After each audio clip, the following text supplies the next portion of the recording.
라푼첼. 옛날에 한 부부가 살고 있었다. 오랫동안 아기를 원했지만 이들에겐 아직 아기가 없었다. 그러다가 드디어 아내는 하나님께서 소원을 이루어 주시리라는 희망을 가지게 되었다.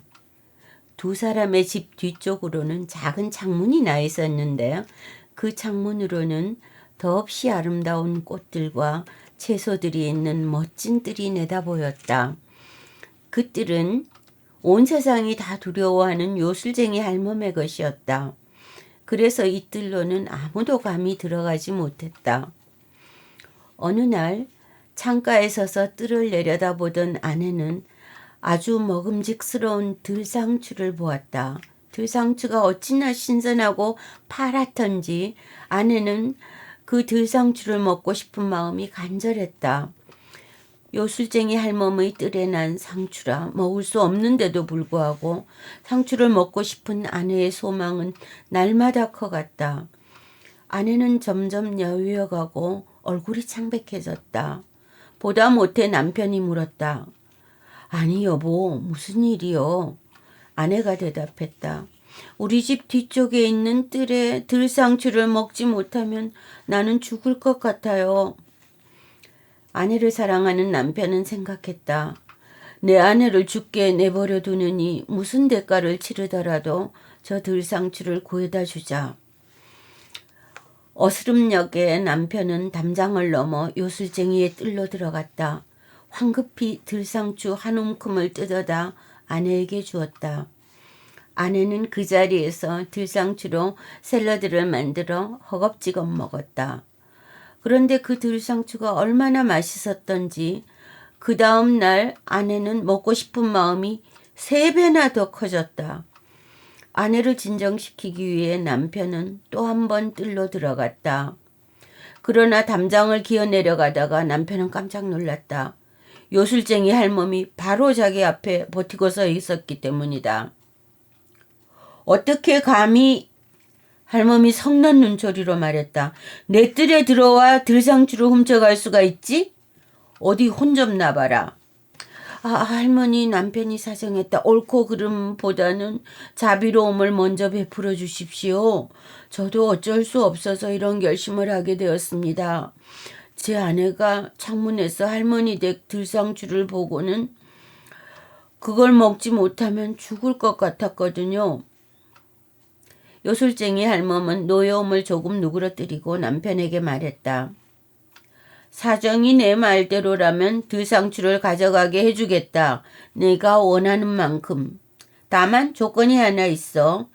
내 아내가 낳을 아이를 나한테 주어야 한다. 그 애는 잘 자라게 될 거야. 내가 친어미처럼 돌볼 테니까. 남편은 겁이 나서 모두 그렇게 하겠다고 약속했고 그 후 아기가 태어나자 즉시 할멈이 나타나 아기에게 라푼첼이라는 이름을 지어주고 라푼첼은 들상추란 뜻입니다. 아기를 데려가 버렸다. 라푼첼은 태양 아래서 가장 어여쁜 아기로 자라났다. 라푼첼이 2살이 되자 요술쟁이 할멈은 숲속의 아주 높은 탑에다 라푼첼을 가두어 버렸다. 탑에는 작은 창문이 하나 있을 뿐 문도 계단도 없었다. 요술쟁이 할멈이 탑 안으로 들어가려고 할 때면 언제나 이렇게 소리쳤다. 라푼첼, 라푼첼, 나에게 내 머리카락을 내려다오. 라푼첼의 머리카락은 자아놓은 금실처럼 고왔으며 길고 아름다웠다. 요술쟁이 할멈의 목소리가 들리면 라푼첼은 묶은 머리를 풀어서 위쪽을 창문 문고리에다 둘둘 감은 다음 길고 긴 머리카락을 땅 밑으로 내려뜨렸고 그러면 요술쟁이 할멈이 머리카락을 타고 탑 위로 올라가는 것이었다. 그렇게 몇 년이 지났다. 어떤 왕자가 말을 타고 숲을 지나다가 이 탑을 보았다. 탑에서 노래소리가 들렸는데 어찌나 아름다운지 왕자는 멈추어서 귀를 기울였다. 그건 외로워서 그 아름다운 목소리로 노래를 부르며 시간을 보내는 라푼첼이었다. 왕자는 라푼첼에게로 올라가려고 탑의 문을 찾았지만 찾아낼 수가 없었다. 그러나 집으로 돌아가면서도 노래소리를 도무지 잊을 수가 없어 날마다 숲으로 와서 노래소리를 들었다. 어느 날 나무 뒤에 서 있던 왕자는 요술쟁이 할멈이 오는 걸 보았고 할멈이 위를 쳐다보며 소리치는 것도 들었다. 라푼첼, 라푼첼, 나에게 내 머리카락을 내려다오. 그러자 라푼첼이 머리단을 내려주었고 요술쟁이 할멈이 그걸 타고 올라가는 것이었다. 저것이 올라갈 수 있는 사다리라면 나도 한번 해봐야지. 왕자는 생각했다. 그리고 다음 날 어두워지기 시작했을 때 왕자는 탑으로 가서 외쳤다. 라푼첼, 라푼첼, 나에게 내 머리카락을 내려다오. 금방 머리카락이 내려왔고 왕자는 그 머리카락을 타고 올라갔다. 처음에 라푼첼은 남자가 들어와서 무척 놀랐다. 아직 한 번도 남자를 본 적이 없으니.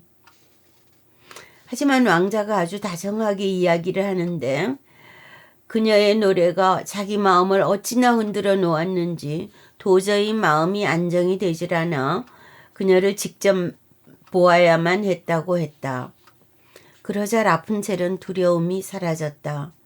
왕자는 라푼첼에게 자기를 남편으로 맞아주겠느냐고 물었다. 그리고 라푼첼은 그가 젊고 멋진 것을 보고 생각했다. 할머니보다 이 사람이 나를 더 좋아하는 것 같다. 그래서 네 하며 손을 왕자의 손 위에 놓았다. 기꺼이 왕자님과 함께 가겠어요. 하지만 어떻게 이 탑을 내려갈 수 있을지 모르겠어요. 왕자님이 오실 때마다 비단실을 한 타래씩 가져오세요. 그걸로 제가 사다리를 짜겠어요. 그게 완성되면 제가 내려갈 테니 당신이 말 위에서 나를 받아 말에 태우고요. 그럴 수 있을 때까지 왕자가 밤마다 그녀에게 오기로 두 사람은 약속했다. 낮에는 할멈이 왔기 때문이다. 이런 일을 요술쟁이 할멈은 전혀 눈치채지 못했다. 그런데 한 번은 라푼첼이 그만 이런 말을 해버렸다. 할머니 어찌된 일이에요? 할머니가 젊은 왕자님보다도 끌어올리기가 훨씬 더 힘드니 왕자님은 순식간에 제 곁에 와 있는데요. 아니 이 나쁜 것! 요술쟁이 할멈이 외쳤다. 이게 대체 무슨 소리냐?